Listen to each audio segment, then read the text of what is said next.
People love to say that the internet is forever. Whatever you post on there, you better be okay with your parents seeing it, and your kids, and your principal, and your boss, and millions of random people that you'll never meet. And in a lot of ways, this is true. There are fragments of data for almost all of us, strewn across the internet like the rebel left after a town that gets whacked by a tornado. Yet at the same time, there are parts of the internet, places that you and I may feel nostalgia for, as if these websites were real places in the physical realm, that are completely gone.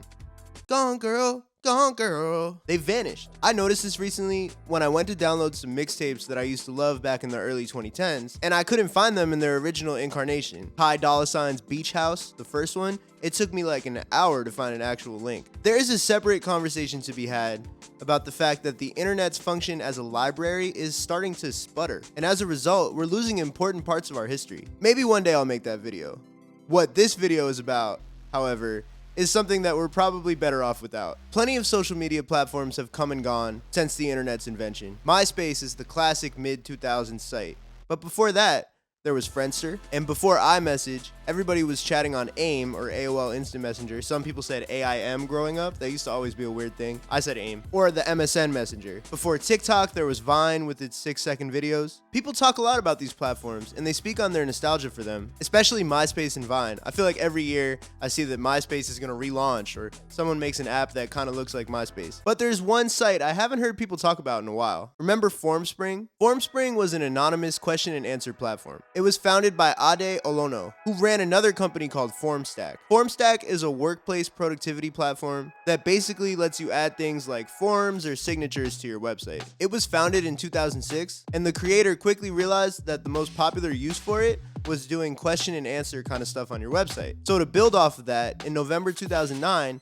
he spun off that part of the company into Formspring. The site was an immediate hit, and it had 1 million registered users in the first 45 days. Formspring became its own company, and it set up its headquarters in San Francisco, California, like every other internet-focused company in the 2000s. Formspring became so popular that within 6 months of launching, it raised $2.5 million from a group of Silicon Valley investors. At the time of that announcement in March 2010, it was reported that there were over 50 million unique users just over the past 30 days, and 300 million questions had already been answered on the platform. Formspring became so popular that there was actually a hoax going around at the South by Southwest conference that year in 2010, where someone spread the rumor that all the data from Formspring was going to become public and everybody was going to be able to see who asked what and who posted what, and that the founder was going to be arrested. If that had actually been true, people would have been in shambles. What attracted so many people to Formspring was the anonymity. Being anonymous lets people say what they really feel, and a lot of times, those aren't things that they really want getting back to them. Well, this can potentially be a positive thing in some way. Maybe people are just too nervous to ask you something in person, and so this is a better format for them. As someone who was in high school for the Formspring era, I can tell you it was used almost exclusively to be mean to people. I can't recall exactly what was said to me, but it was probably something about me being fat or being a follower or something like that. And it wasn't just my high school that used it in a negative manner. I asked my girlfriend if she used it, and she said yeah, and that people said mean stuff on Formspring to her too.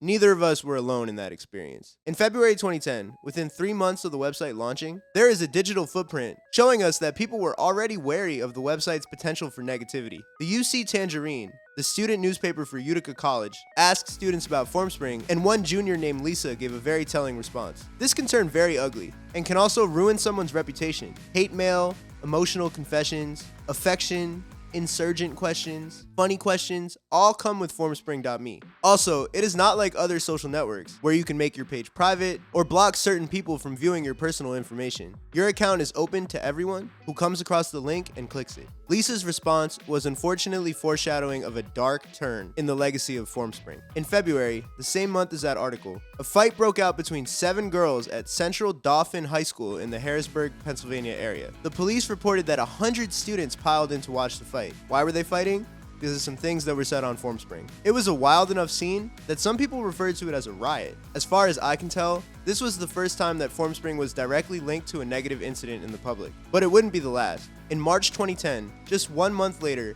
and only 4 months after the app's launch, a 17-year-old named Alexis Pilkington in Long Island, New York, passed away from self-inflicted causes. Rumors quickly spread that mean-spirited messages online, specifically on Formspring, were a leading cause. While Alexis's mother said that she did not agree with this, and pointed out that Alexis was already receiving counseling services before she made a Formspring account, the police mentioned that they were investigating investigating the posts. The darkest part is that some of the meanest posts continued after her passing on her memorial pages. In many ways, this tragedy was the mainstream's first introduction to how dark, twisted, and downright evil people can get on the internet when they're gifted anonymity. Following Alexis's passing, there was a local movement to boycott Formspring or get rid of it entirely. 24 students at her high school showed up in white t-shirts that read "Boycott Formspring" and gathered petitions outside the school. The event caught the attention of the company, which announced that it would now allow users to turn off the option to respond anonymously. However, most teens saw that as ruining the point of the app in the first place. As an article in the New York Times put it, users can choose not to accept anonymous questions, but most young people seem to ignore that option.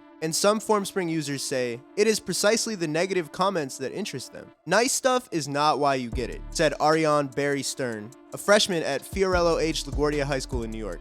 I think it's interesting to find out what people really think, that they don't have the guts to say to you. If it's hurtful, you have to remind yourself that it doesn't really mean anything. She's kind of foreshadowing the legendary Tyler the Creator tweet about cyberbullying here. Her dad was later quoted in the article as well, and he was appalled.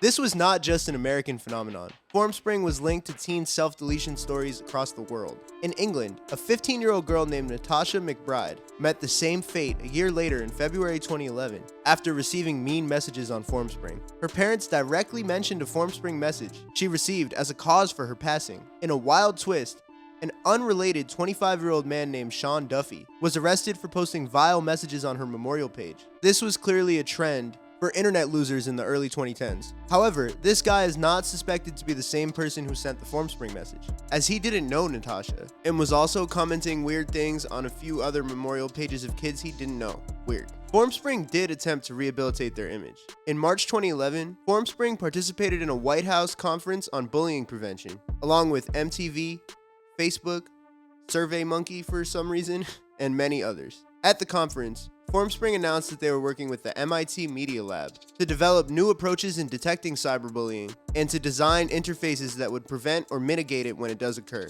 They also partnered with an anti-bullying video contest organization known as the Great American No Bull Challenge. However, the first impression that the site made was probably undoable. To add on to the company's complications, a competitor emerged. Ask.fm, a site from Latvia, launched in June 2010 to compete with Formspring, and it started to eat away at the anonymous question and answer website market share. It was the exact same website, basically.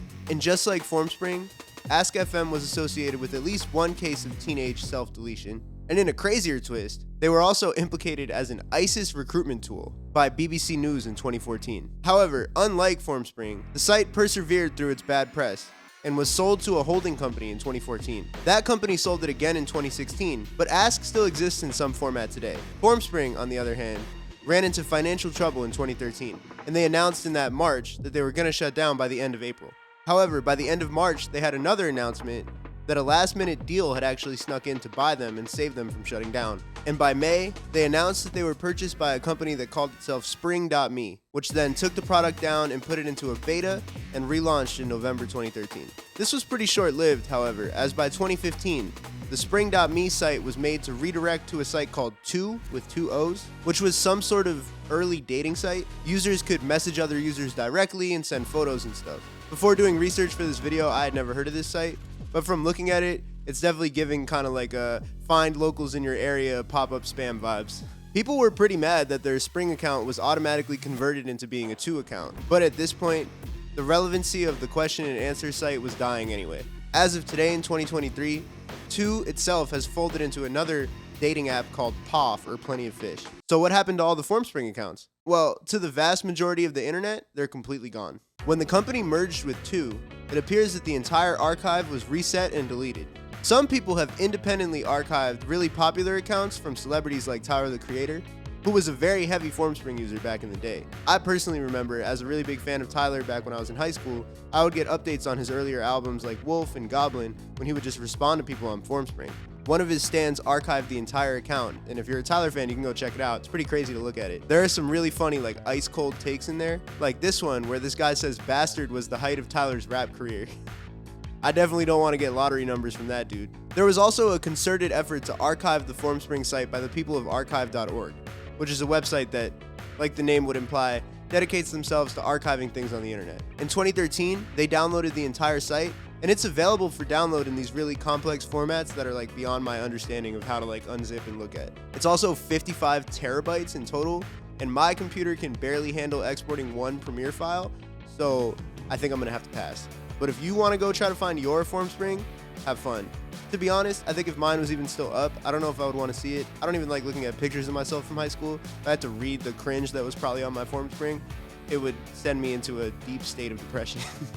So I'm gonna pass on that. Thank you though. I think it's probably for the best that this stuff is locked away where most people won't be bothered to find it. Formspring was not our first introduction to the destructive tendencies of an anonymous and hurt human, but combining that darker part of human nature with the explosiveness of the modern internet was a Powerpuff Girls chemical X that we all collectively huffed together back in the early 2010s, and who knows what kind of brain damage that did to all of us. Anonymous question and answer platforms still exist today. Like, for example, there was one on Instagram that was like kind of like a sticker that people did for like a week, I feel like, before they got bored of it. But I think we as a society are a little bit more internet literate and more prepared to handle the negative consequences than we were back in the early 2010s when it exploded onto the scene.